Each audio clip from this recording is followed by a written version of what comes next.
মনায় যে মারবে সেও জানে না কেন মারছে, যে মরবে সেও জানে না কেন মরবে। ব্যাপারটা হচ্ছে এরকম হয়ে গেছে। খামিনি হচ্ছে এমন একজন মানুষ যাকে হত্যা করা হয়েছে এবং সে আমেরিকার পক্ষের লোক ছিল। আপনি এখন বলতে পারেন, ভাই আপনি এটা কি বললেন, আমেরিকার পক্ষের লোক ছিল? হ্যাঁ, পরমাণু চুক্তি, আমেরিকা চাচ্ছে যে পরমাণু চুক্তি যাতে পরমাণু বোমা না বানায়, পরমাণুর যে তাদের যে সমৃদ্ধকরণ করতে পারে, তারা যে বোমা বানাতে যে সমৃদ্ধকরণ করতে হয়, সেই সমৃদ্ধকরণটা আন্তর্জাতিক নিয়ম অনুযায়ী কমিয়ে রাখার কথা ছিল। খামেনি সেই চুক্তিতে একাধিকবার রাজি হয়েছে এবং খামেনি একটা ফতোয়া জারি করছে ইরান জুড়ে যে পরমাণু অস্ত্র মানবজাতির জন্য ধ্বংস ডেকে আনে, সো পরমাণু অস্ত্র আমরা বানাবো না, এই ফতোয়া দিয়েছে খামেনি। তাহলে খামেনি ছিল জাতিসংঘের পক্ষের লোক, আমেরিকার পক্ষের লোক, এবং আমেরিকাতে যারা সিদ্ধান্ত গ্রহণ করে নীতি নির্ধারক, এরকম একজন স্কলার নীতি নির্ধারক যে 30 বছর ধরে বিমান হামলা থেকে শুরু করে সকল স্ট্র্যাটেজিক্যাল সিদ্ধান্ত নিয়েছেন, সেই লোক দ্য সিও ডায়েরি নামে একটা ইউটিউব চ্যানেল আছে, 15 মিলিয়ন সাবস্ক্রাইবার, ওইখানে এসে সে তার দীর্ঘক্ষণ পডকাস্ট করেছে, যেটা আমি দেখেছি। সেখানে বলছে যে দেখেন, আমরা স্টেজ 3-তে চলে গেছি এবং খামেনিকে হত্যা করাই আমেরিকার জন্য কোনো দরকার ছিল না। শুধু তাই না, সবাই এখন বলতেছে। এখন ট্রাম্প প্রস্তুতি নিচ্ছে যে জনগণকে কিভাবে বোঝানো যায়, হ্যাঁ আমেরিকা ইরান আমাদেরকে হামলা করতো, এই জন্যই আমরা হামলা করছি, আমরা তথ্য ছিল হ্যান ত্যান, এগুলো জনগণকে কিভাবে খাওয়ানো যায়। কারণ জনগণ অলরেডি ঘুরে গেছে যে এই এই হামলা ভুল হয়েছে আমেরিকার, ইরান আমেরিকার জন্য হুমকি ছিল না, তাহলে কেন ইরানকে হামলা করা হলো। জনগণ অলরেডি এগুলো বলতেছে, জনগণকে কোনো সদুত্তর দিতে পারতেছে না, এমনকি টিভি চ্যানেল সাংবাদিকদেরকে কোনো প্রশ্নের জবাব দিতে পারতেছে না ট্রাম্প। সেখানে এখন ট্রাম্প চেষ্টা করতেছে যে কিভাবে তাদেরকে একটা সদুত্তর দেওয়া যায় এবং জনগণকে কিভাবে কনভিন্স করা যায়, এগুলি নিয়ে তারা কাজ করতেছে। সো চিন্তা করেন, তাদের কাছে জবাব নাই, জবাব তারা তৈরি করতেছে। তারা অলরেডি ইরানের জন্য, ইসরায়েলের জন্য হামলা করছে, হামলা করে এখন বিপদে পড়ছে, আমি জনগণকে কী জবাব দেবো সেটা তারা তৈরি করতেছে, তারা যাতে যুদ্ধ করতে পারে। সো এখানে এটা হচ্ছে আমেরিকা ইসরায়েলের পার্ট, বাট অ্যানাদার সাইড যদি আপনি আসেন, সৌদি, কাতার, বাহরাইন, ওমান, ইউনাইটেড আরব আমিরাত, এদের কি হলো? এরা তো চাইলে ইরানের সাথে যোগ দিতে পারে, তাই না? ইরানের সাথে যোগ দিয়ে, আচ্ছা ঠিক আছে আসো তোমরা, তাহলে আমাদের সাথে আসো, মারামারির দরকার নাই, আসো আমেরিকারে, আমরা আমাদের এখানে আমেরিকার ঘাঁটি আছে দেখে তোমরা মিসাইল মারতেছো, আমরা ঘাঁটি মাটি সব খেলাই দিই, আর ঘাঁটি লাগবো না, ঠিক আছে। কিন্তু সেটা কেন করে না? সেটা না করার অনেকগুলো কারণ রয়েছে। তো আমি একবার বলছিলাম যে এই যে এই জামাটা উল্টা করলে দেখা যায় ইসরায়েলের পতাকা, সামনে দেখা যায় যে হ্যাঁ সৌদি আরবের জুব্বা। তো বিষয়টা অনেকটা এরকম। কারণ হচ্ছে একজনের নাম বলবো, এমন একজনের নাম বলবো যে আসলে আপনারা বিশ্বাস করতে পারবেন না। মোহাম্মদ বিন জায়েদ আল নাহিয়ান। এই জায়েদ আল নাহিয়ান এই ব্যক্তি এমন একজন কুটচালের ব্যক্তি, যেই ব্যক্তি হচ্ছে ইসরায়েলের সরাসরি দালাল। ইনি হচ্ছেন আবুধাবির প্রেসিডেন্ট, হ্যাঁ, ইউনাইটেড আরব আমিরাতের উচ্চপদস্থ লোক। ইনি হচ্ছেন, এনার সাথে সৌদি আরবের যে বাদশাহ বা প্রিন্সেস, এর সাথে কি খুব ভালো একটা ক্লোজ সম্পর্ক, সবসময় খুব ভালো একটা ক্লোজ সম্পর্ক। আপনারা দেখবেন যে কিছুদিন আগে কাতারের সাথেও কিন্তু সৌদি আরবের সাথে আরব আমিরাতের সাথে একটা ঝামেলা লেগে গেছিলো, হ্যাঁ, বছর 2 আগে মেবি, আমার খেয়াল নেই। তো তখন কিন্তু তুরস্ক কাতারে সাপোর্ট দিয়েছিল, কাতারের ব্লক দিয়েছিল। তো সেই জায়গা থেকে কিন্তু পরে যদিও সেটা মিটমাট হয়েছে, কিন্তু এইরকম কিন্তু অনেকবার কিন্তু ঝামেলা লেগে যায়। কারণ কি জানেন, এই জায়েদ আল নাহিয়ান, এই যে নাটের গুরু, এই নাটের গুরু করে কি, এই নাটের গুরু সৌদির সাথে পরামর্শ করে কিভাবে আমেরিকার আরও পাওয়া চাইটা যায়, আমেরিকাকে আরও ঘরে নিয়ে আসা যায়, আমেরিকাকে কিভাবে তাদের মেয়েদেরকে দিয়ে দেওয়া যায়, নাউজুবিল্লাহ, এই কাজগুলো করে। আপনারা জানেন যে কিছুদিন আগে একটা নিউজ দেখছেন যে জুয়া আসরে মেয়ে নিয়ে হেরে গেছে, আমেরিকানরা সেই মেয়েগুলো বুক করছে। এগুলো আসলে সহ্য করার মতো না। সেই জায়গাগুলো কি হচ্ছে এবং সৌদি আরবকে কীভাবে ডিজে পার্টি বানায় ফেলা যায়, এই পরামর্শগুলো দেয় হচ্ছে জায়েদ আল নাহিয়ান। এবং এই জায়েদ আল নাহিয়ান এবং সৌদি প্রিন্সেস, এই দুজন হচ্ছে কি আমেরিকার পাঁচাটা গোলাম। এবং তারা হচ্ছে আমেরিকার সাথে আরও বেশি, এই যে হামলা হয়েছে, তারা হচ্ছে কনফিডেন্স না। আসলে একটা ব্যাপার কি, আমরা মুসলিমরা কনফিডেন্স না, কেন কনফিডেন্স না, আত্মবিশ্বাস রাখতে পারি না নিজেদের উপরে। আপনি যদি একটু হিসাব করে দেখেন যে আমরা মনে করি কি আমেরিকা গেলে আমি সেফ, কিন্তু না, আমেরিকাতে কিন্তু প্রচুর পরিমাণ গোলাগুলি হয়, প্রচুর পরিমাণ মানুষ মারা যায়, তারপর আমরা আমেরিকাকে মনে করি সেফ ল্যান্ড। কিন্তু ওই তুলনায় কিন্তু আপনার সৌদি আরব যতই বেশি মারামারি হোক, সৌদি আরব সেফ ল্যান্ড, আরব আমিরাত সেফ ল্যান্ড, অন্য অন্য জায়গায় মুসলিম কান্ট্রিগুলো সেফ ল্যান্ড, কিন্তু আমরা সেখানে সেফ ল্যান্ড মনে করি না। এটা হচ্ছে আমাদের একটা কনফিডেন্সের অভাব। আজকে দেখেন ইরানের উপরে কোনোভাবেই ভরসা করতে পারতেছে না সৌদি আরব। সৌদি আরব তারা বারবার বলতেছে তারা আবার ইরানে হামলা করবে, তাও ইরানের উপরে তারা ভরসা রাখতে পারতেছে না, আস্থা রাখতে পারতেছে না যে হ্যাঁ আচ্ছা ঠিক আছে ইরানের সাথে আমরা তো মধ্যপ্রাচ্য, আমরা আমরা ঠিক আছে একটা জোট করে চলি, রাখতে পারতেছে। চায়নার উপরে তারা ভরসা রাখতে পারতেছে না, অথচ দেখতেছেন যে আমেরিকা তাদেরকে বাঁচাইতে পারতেছে না, তাদের তেল পরিশোধনাগার ধ্বংস হইতেছে, তাদের সব ধ্বংস হয়েছে, তাও তারা আমেরিকার উপরে কনফিডেন্স রাখে। তারা এই পশ্চিমা বলয় থেকে বের হয়ে আসে, নিজেদের শক্তিমত্তা নিয়ে বুক উঁচু করে দাঁড়াতে পারে না। এটা একটা চরম হতাশাজনক বার্তা বা হতাশাজনক নিউজ। এটা হচ্ছে আমাদের মুসলিমদের একটা বিশাল বড় ব্যর্থতা। এটা এজন্য কিছু করার নাই, এটা আসলে বিশাল বড় একটা ব্যর্থতা। আমরা এটা হচ্ছে জাতিগতভাবে আমরা পিছিয়ে যাওয়ার সবচেয়ে বড় কারণ হচ্ছে এটা। আজকে দেখেন আমেরিকাকে এমন একটা পরিস্থিতি ফালাইছে যেখানে ইউরোপ পর্যন্ত বুঝতে পারতেছে যে আমেরিকা এখান থেকে বের হতে পারবে না, কারণ আমেরিকার একদম আধিপত্যে হাত দিয়ে ফেলছে। যেখানে ডলার বাণিজ্যটা যেখান থেকে শুরু হয়েছে, যে তেল গ্যাস এবং হরমুজ এগুলো বন্ধ করে দিলে আমেরিকা ইরান যতটুকু অ্যাকশন নিছে ইরান অলরেডি জিতে গেছে।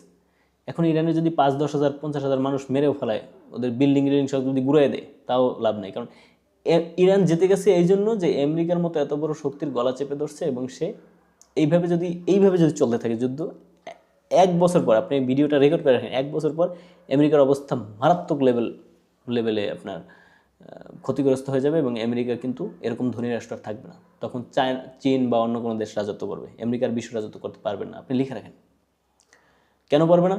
অলরেডি 25% জ্বালানির দাম বেড়ে গেছে আমেরিকা, 25%। আপনি যদি 25% জ্বালানির দাম বাড়ে আপনি বুঝেন, তাহলে আপনি গাড়িতে তেল ভরতেছেন 25% বেশি, ফ্যাক্টরিতে বেশি, খাদ্যে 25% বেশি, কারণ খাদ্য তৈরি করতে তো কারখানা লাগবে। হ্যাঁ, সেই সব জায়গায় তো তেল লাগবে, তেল ছাড়া তো কারখানা চলবে না, অফিস চলবে না, চলবে না, গাড়ি চলবে না, মিল চলবে না, যুদ্ধ বিমান চলবে না, ট্যাঙ্ক চলবে না, কিছু চলবে না তেল ছাড়া। আপনি তেলের দাম 25% বাড়াই দিয়েছেন, মানে সব কিছুর দাম 25% অটোমেটিক বেড়ে যাবে। তাহলে আমেরিকাতে যদি এইটুকুর জন্য 25% পর্যন্ত তাদের দাম বেড়ে যায় সব কিছুর, তাহলে আপনি একটু ভাবেন যে কি হতে চলছে। আগামী আরও 1-2 মাস পরে 50% বেড়ে যাবে, কারণ অলরেডি তেল গ্যাস ক্ষেত্রগুলো সব মিসাইল মেরে উড়াই দিচ্ছে।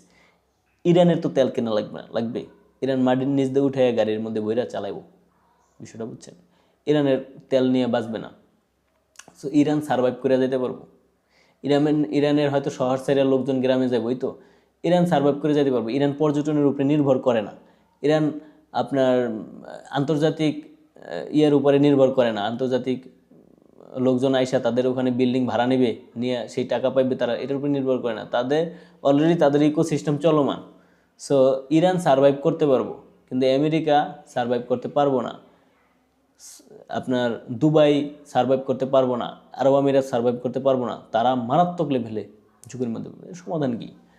সমাধান এটার খুব শীঘ্রই কোনো সমাধান দেখা যাচ্ছে না। তবে হ্যাঁ, এখানে যদি একটা পর্যায়ে আইসা চায়নার সাথে যদি একটা কোলাবোরেশনে যায়, তাহলে একটা সমাধান হতে পারে। সেক্ষেত্রে আমেরিকা তাদের আধিপত্য অনেকটাই হারিয়ে ফেলবে, তাহলে এই যুদ্ধের অবসান ঘটতে পারে। কিভাবে? চায়নার সাথে যদি এরকম একটা চুক্তিতে আসতে পারে যে হ্যাঁ চায়না স্বার্থ হাসিল হইলো তাদের, যে না ইয়েনেও কিনতে পারবে, ডলারেও কিনতে পারবে, যার যেমন ইচ্ছা, এরকম একটা সিস্টেমে আসতে পারে যে কোনো। অথবা চায়নারও ঘাঁটি থাকবো, আমেরিকারও ঘাঁটি থাকবো, এরকম একটা সমাধান হতে পারে। অথবা যুদ্ধে জয় পরাজয় নির্ভর করে কেউ চায়নার সাথে গেল, চায়নার অঙ্গনে চলে গেল, তখন আর দেখা গেছে আমেরিকা আর চায়নার সাথে যুদ্ধ লাগাতে চাইবো না। হ্যাঁ, দেখা গেছে যে আরব আমিরাত গেল ইয়েতে, আমেরিকান বলয়তে, আসলো চায়নার বলয়তে, তখন দেখা গেছে একটা হুলস্থ কাণ্ড ঘইটা মুইটা একটা সমাধানে আসতে পারে, কিন্তু খুব শীঘ্রই এটার কোনো সমাধান দেখা যাচ্ছে না। কারণ এখন ট্রাম্প বলে একটা, বিকালে বলে আরেকটা, রাত্রে বলে আরেকটা, রাত্রে ঘুমটা যদি ভালো হয় সকালবেলা উঠে বলে আরেকটা। ঠিক আছে, এখন বলে এই আমি তো ইরানের সাথে তো আমি হামলা করবো, ইরানকে আমি কঠিন শিক্ষা দেবো ইরানকে। বিকালে বলে না আমি তো এই যুদ্ধে আর হামলা করতে নিষেধ করেছি, আমি তো ইরানকে না করে দিছি, এই কী বলে ইসরায়েলকে না করে দিছি, আর হামলা করো না। তারপরে রাত্রে ঘুমানোর সময় বলে যে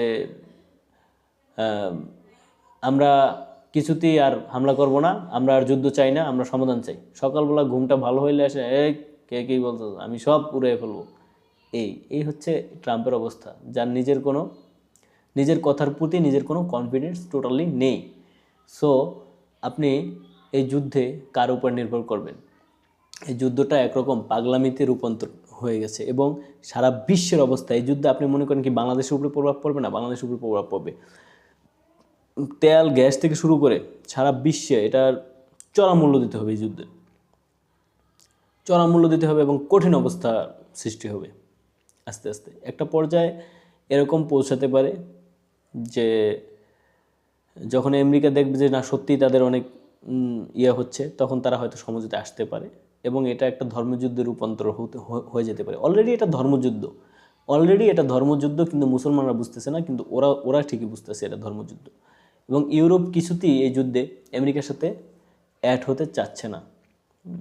ইউরোপিয়ান কিছু দেশ চায়নার সাথে অ্যাড হয়ে যেতে পারে এবং এই যুদ্ধের পরে আমেরিকার অনেক শক্তি হারাইয়া চায়না ওই জায়গাটা দখল করবে। এটা আপনি লিখে রাখতে পারেন, চায়না ওই জায়গাটা কাভারেজ দিয়ে ফেলবে।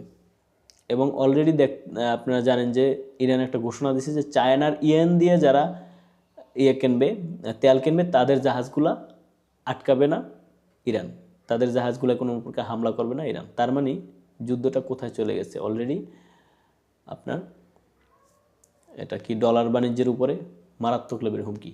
বিবিসি, সিএনএন কোনো নিউজ প্রতিষ্ঠান কিন্তু এটা নিউজ করবে না যে এই ইরান যুদ্ধের কারণে